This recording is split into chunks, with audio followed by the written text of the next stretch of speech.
2 years ago, we started our homestead with 4 laying hens. Then we added chicks, more chicks, and even more chicks. We got a couple more coops, added a garden, and towards the end of the summer, we got goats. So join us on the journey ahead as we discover the challenges, adventures, and learning that homesteading brings. Heading into the end of our second year with chickens, we were all set for the rest of winter and prepared to perhaps launch an egg business in the spring. With a fall molt, the anxiety of a growing flock, the addition of 2 semi-psychotic goats, and the rapid drop in temperature, egg production was down to a couple eggs a day.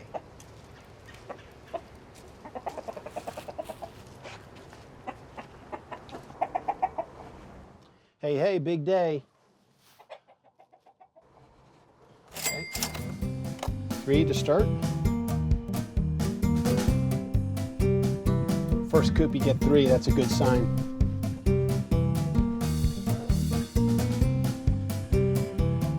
Yeah, they love using this as a scratching tool. Normally there's nothing in this one because nobody sleeps in here, but I saw one go in today. Nope. Nope, nothing in here, Dee Dee. Nothing in here. Okay, then we go to the rec center.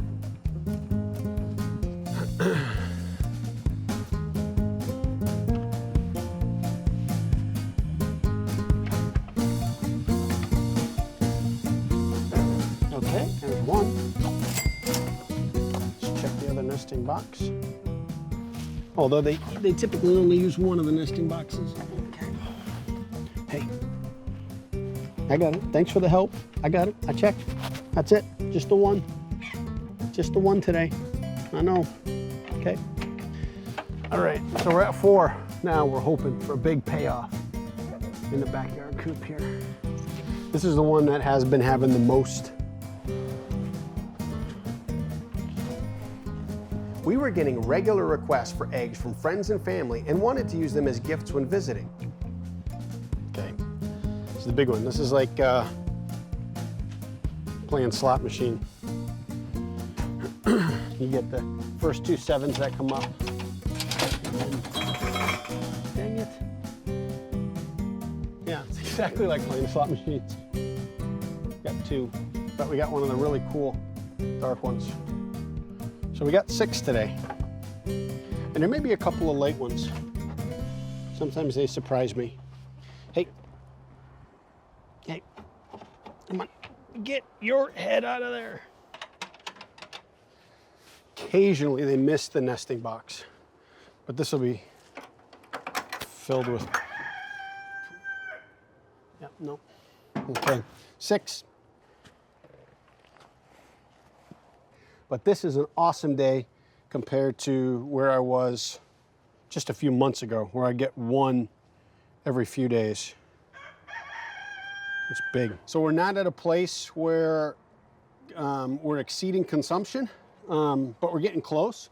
So I'm almost at the place after 2 years. I'm almost at the place where I can start giving away cartons of eggs to friends and as housewarming gifts and when we go visit people. So I have to go find cartons now. I wasn't prepared for that. I didn't expect us to go from 1 egg a day and then 6. So have to figure that challenge out. Hi, hi, yeah, hi.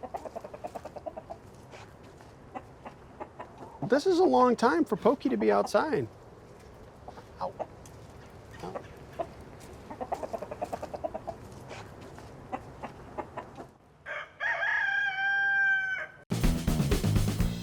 Knowing that egg production would spike in the spring, we looked into having our own personal egg cartons. Initially thinking I'd give them out to friends and family, but also thought we might be able to sell the extras to help the growing costs of the homestead. Online we found eggcartons.com, which is a pretty good name and easy enough to remember. I ordered egg cartons and a stamp to personalize them. When the box arrived, I thought I might have over-ordered, but I didn't care because I was pretty excited. The chickens must have seen all the egg cartons arrive as egg production jumped from a couple a day up to 8 or 9. Additionally, I found a spot in the goat house with a clutch of eggs.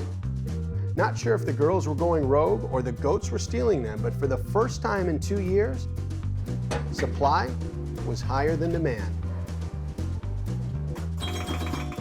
Egg production was up, and while I did credit some of that to me being better at tending to our chickens, it wasn't lost on me that chicken math had hit and we had quadrupled the number of hens. But I was getting better, noticing more things I could be proactive with to keep them healthier and happier. All right, everybody's coop smells good now. Vitamins, electrolytes with lactobacillus. It's a balanced, supplementary, nutritional product for poultry. Vitamins and electrolytes.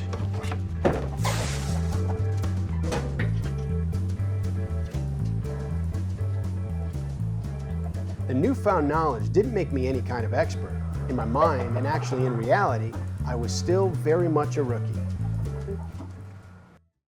One afternoon, my expertise was tested when one of our hens was covered in blood. Since she was all white, it wasn't difficult to discover, but catching her sure was, and it took an hour. She had no cuts, scrapes, or visible injuries. I spent the next 3 hours trying to catch the rest of the flock to inspect who the blood may have come from.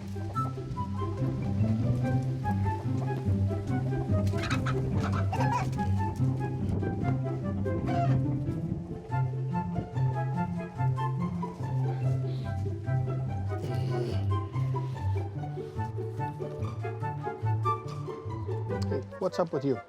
Okay.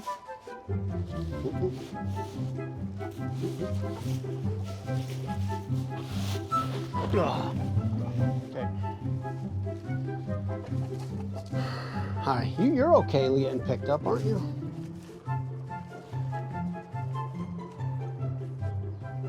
What are you?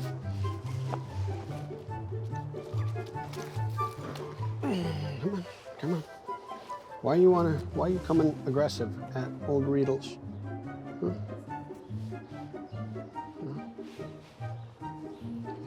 Pokey Jr., very handsome guy. Got a little beard going. Didn't shave this morning. It's okay. Forgot you were gonna be on TV, didn't you?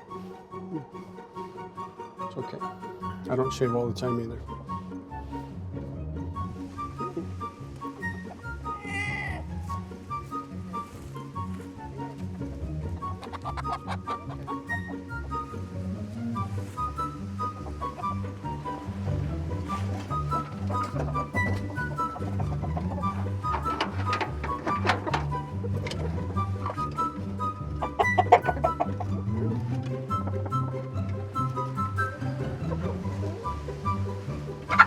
And this is Supergirl here. 21 chickens inspected, 21 chickens with no wounds. Okay. I posted pictures and the story on Facebook, and I'm grateful so many followers helped me understand this moment. It was possible, and perhaps likely, that this hen caught a mouse or chipmunk, and it was actually their blood. And that this sweet little silky hen was actually a rooster. At first we were in denial. We had ordered 8 female chicks, and our hen-to-roo ratio was already at a critical level. We began to watch this hen a lot, and within a day or two, it was clear. The comb, the tail feathers, and of course, the attempts to crow. We didn't fight reality any longer. This hen was a rooster. We named him Pat. Pat is a Saturday Night Live character. Pat is this androgynous character. They could never tell if it was a boy or a girl, so it was named Pat. It was funny. I don't know if it's politically correct, but it was pretty funny. And so when we named him Pat, there were a few people on Facebook that got the reference back to the Saturday Night Live character. The really odd thing is that while we thought he was a she, he acted like a hen. But as soon as we accepted he was a he began to act convincingly like a rooster.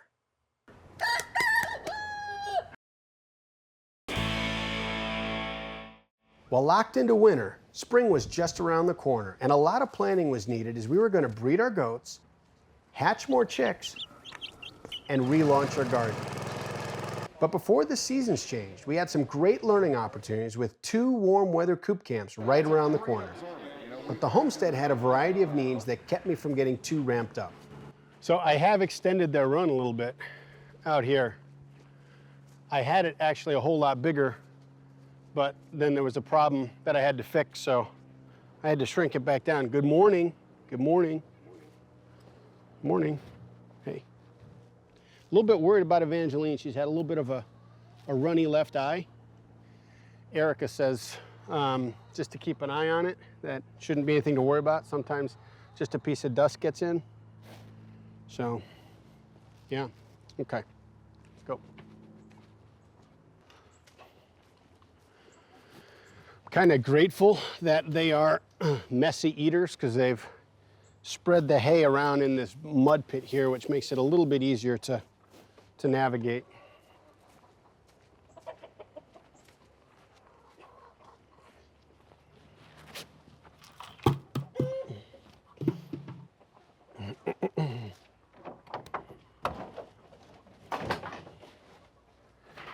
Goats get their morning coffee, a little pick-me-up in the morning. Yeah. They like animal crackers. Hey, Dee Dee. Yep. Dee Dee, here you go.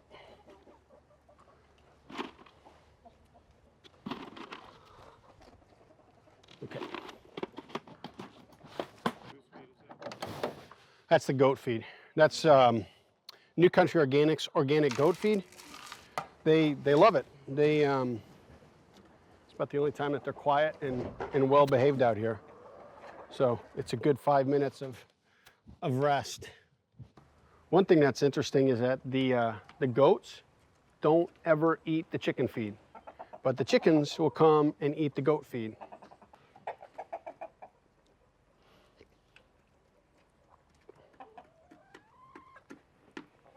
Yeah.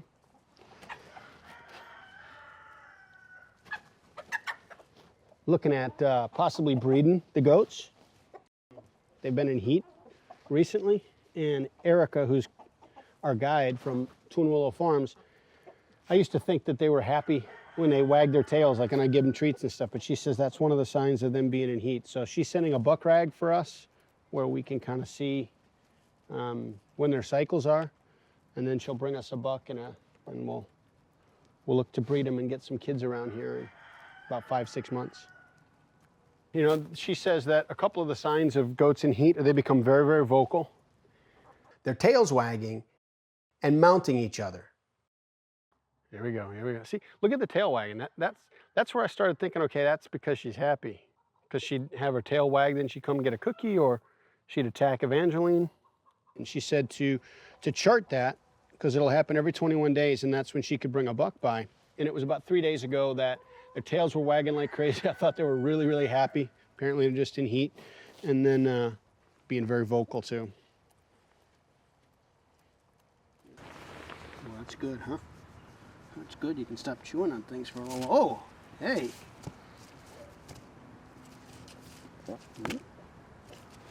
See the tail wagging? And it seems like they're doing it during play. So that's where I thought it was, we're happy like a dog, but I think it's a breeding thing.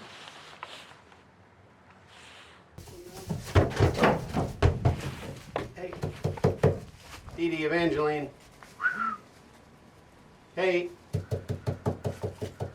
Evangeline. Hey, come on up. Yeah. When I have the window open, then they can see the house. Whoa, whoa, whoa, whoa, whoa, whoa. God. Can you get up there? So when I have the door or the window open, they'll stay up here more because then they can see when we come out. It's almost like they just have to know where we're at all times. When I close it up, I'll close it up because of the snow or the rain, and then when that happens, they'll only be in here when it's uncomfortable. Uh-oh. Uh-oh. Here we go.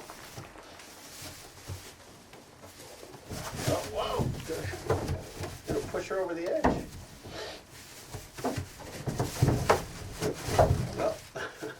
Hang in there. Hang in there. Ah! Dee Dee, you're a mess today.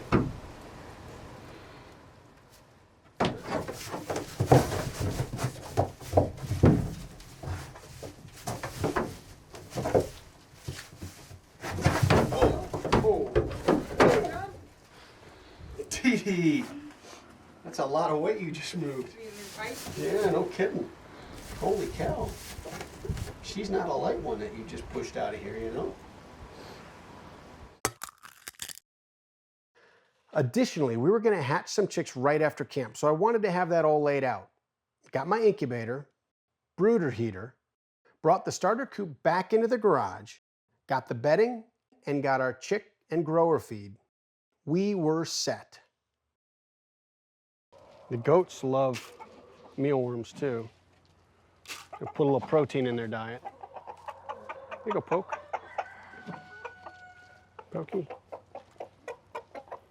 Outside of being packed and ready to hit the road, everything seemed in a good place until I couldn't find 3 chickens. You guys all right? Who's missing? White sucky. I think I'm missing one of the black ones.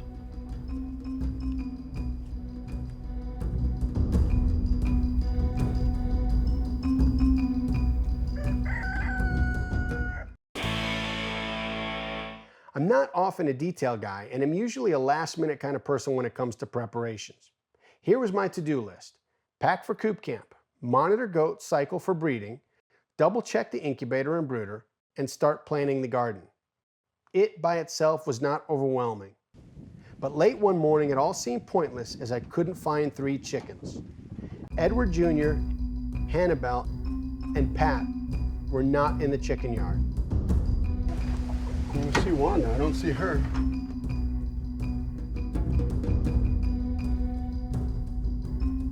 They weren't in the coops, the barn, the garage, or hanging out in any of the typical spots.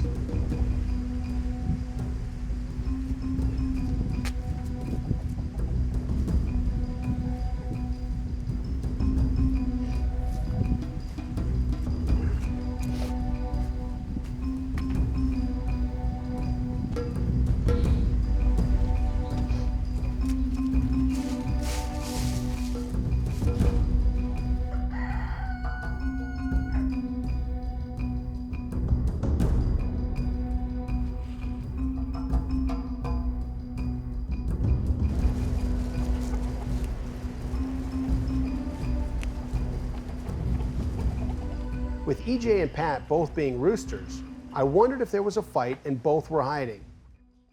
But Hannibal was a mystery. She was the top of the pecking order when we got our original 4. As we've brought in other chickens, she's moved up and down, but she is a treat monster. She is always the first to get treats. She's the first one over, and when anybody else starts to get treats that are near her, she'll chase them off. Yeah, see, Hanny? Hanny? She always stayed very close to the treats and feed in the shed. I had lost a chicken here and there, but always just one at a time. Pork Chop, one of our original hens, was lost late in the first year.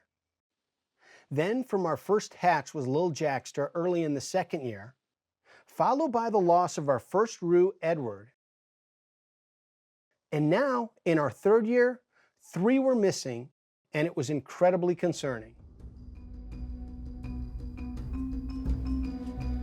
While I was excited to get to coop camp to meet some new chicken friends and learn from some great presenters, I first needed to find out what happened to our 3 missing chickens. Somewhere, 1, 2, 3, 4, 5, 6, 7, 8. 8 in that group plus the Carls. 10. The Pokey Juniors with me, it's 11. 1, 2, 3. I searched the entire farm looking everywhere for any sign of them.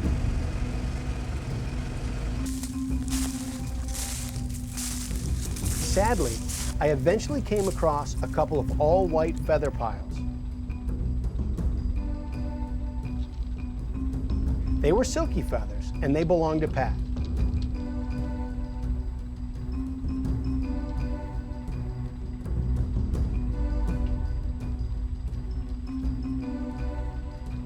It was clear. He was gone. It's always tough losing a pet, but it's a reminder to review the predator protection, and so I walked the fence and eventually found a little piece of barbed wire that was touching and shorting out the fence. Finding it and fixing it gave me the confidence to leave for Coop camp.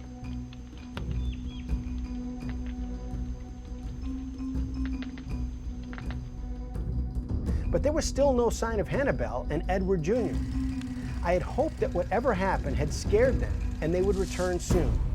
I have never lost a chicken without traces of feathers present, so I held out hope as I headed out to Coop camp.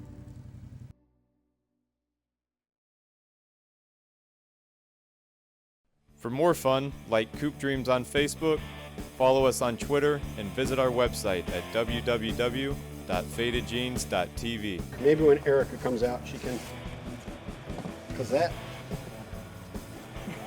looks a little obese and a little. As you look down on her back, there's a big belly on each side. I think we're gonna have to do Zumba. You should get them Christmas sweaters. They've grown Christmas sweaters. Look how, you think they're fat, that's just their winter coat. No, Kevin, they're fat. They've grown their winter. Oh my God! This one's She's possessed. excited. She's got visitors.